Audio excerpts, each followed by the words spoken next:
Bien-aimé, j'espère que tu vas bien. Moi, ça va super bien par la grâce de Dieu. Il y a une vidéo du pasteur Lilian Sanogo que j'ai suivie qui m'a beaucoup parlé. M'a parlé pas particulièrement en tant que personne, mais qui m'a donné de pouvoir partager ça ici avec nous. Et elle s'adresse particulièrement aux hommes. Donc, vous allez suivre la vidéo. Et après la vidéo, je reviens. Le premier mot que nous les femmes, nous aimerions entendre de votre part presque chaque jour, c'est « je t'aime ».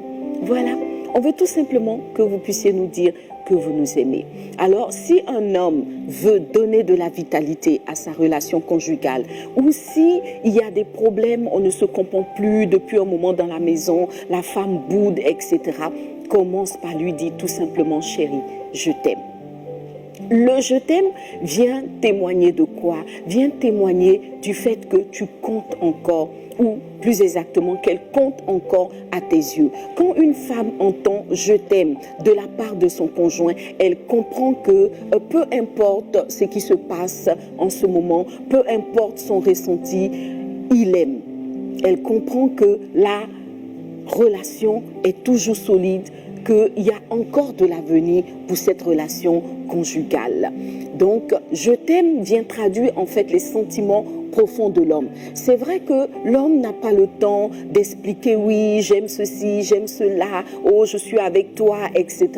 Mais le simple fait qu'il se lève le matin et qu'il dise à sa femme je t'aime, elle comprend que elle a un appui solide, elle comprend que tout va bien, même s'il y a quelques échanges de mots, même s'il y a des incompréhensions, l'essentiel est là, c'est que son homme l'aime. C'est le premier mot. Messieurs, dites à vos femmes, je t'aime, tout simplement, sans commentaire, ça seulement, ça suffit. Dans la vidéo, on voit le pasteur Lilian Sanogo qui dit la chose que les femmes aiment entendre, nous les femmes, ce que nous aimons entendre, c'est je t'aime.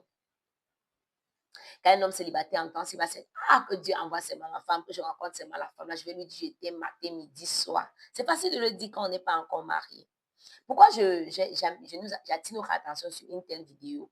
Pendant qu'on est dans la saison d'attente, parfois, on se dit qu'on peut, mais si les autres ne s'en sortent pas dans le mal, mais qu'est-ce qui fait? Qu'est-ce qui les empêche? Parce qu'on se dit qu'on est déjà prêt, on se dit que ça va aller, on se dit que tout ira bien. Quand on entend de tels messages où on te dit voilà ce que les femmes aiment, tu vas te poser la question, à combien de femmes est-ce que j'ai déjà dit je t'aime? Particulièrement à ma mère, à ma soeur.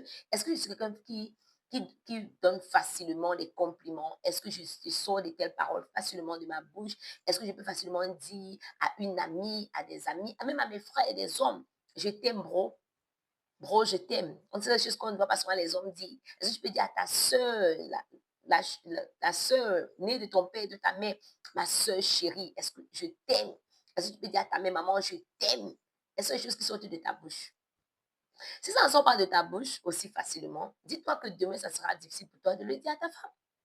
Parce que c'est l'homme que tu es maintenant. Je voulais dire le garçon, mais tu n'es pas un garçon, tu es un homme. C'est l'homme que tu es maintenant qui va entrer dans le mariage.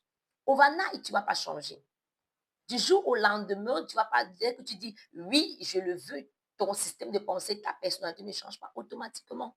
Donc, pendant que tu as la son d'attente, c'est le meilleur temps, c'est le temps optimal pour travailler à ces choses. Quand tu entends, voilà ce que les femmes aiment, que tu travailles à cela. Voilà ce que les hommes aiment. Ça veut pas toujours dire que ton homme, il veut dire ton mari, ta femme aimera ces choses. Mais 99% des femmes, 99% des hommes aiment ces choses. Pourquoi ne pas les pratiquer?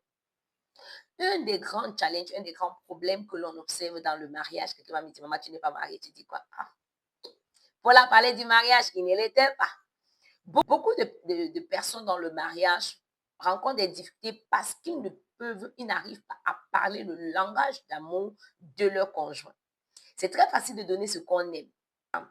Si je suis une personne que mon langage d'amour, c'est le service rendu, les gens vont me voir que quand ils ont un petit souci, je suis là pour les aider, je suis là pour les aider, je suis là pour les aider. Malheureusement, des gens peuvent mal interpréter et se dire, elle fait tout ça pourquoi? Quel est son but? Elle cherche quoi? Parce que ce n'est pas le langage d'amour. Je donne ce que j'ai. Je donne mon langage d'amour. Chacun donne d'abord premièrement son langage d'amour avant de peut-être prendre du temps pour comprendre le langage d'amour de l'autre. Ça fait que dans le mariage, on voit des gens qui communiquent leur langage d'amour à l'autre et sont blessés quand les autres ne répondent pas de façon adéquate. Donc, je lui parle les services rendus, alors que son langage d'amour n'est pas le service rendu. Il ne comprend pas pourquoi je lui parle les services rendus. Même dans les amitiés. Il me parle les paroles valorisantes. C'est peut-être pas mon langage d'amour. C'est souvent pourquoi on trouve les gens qui disent tu dois dire merci, tu dois dire s'il te plaît, tu dois dire ceci, tu dois dire cela. Ils oublient que c'est leur langage à eux.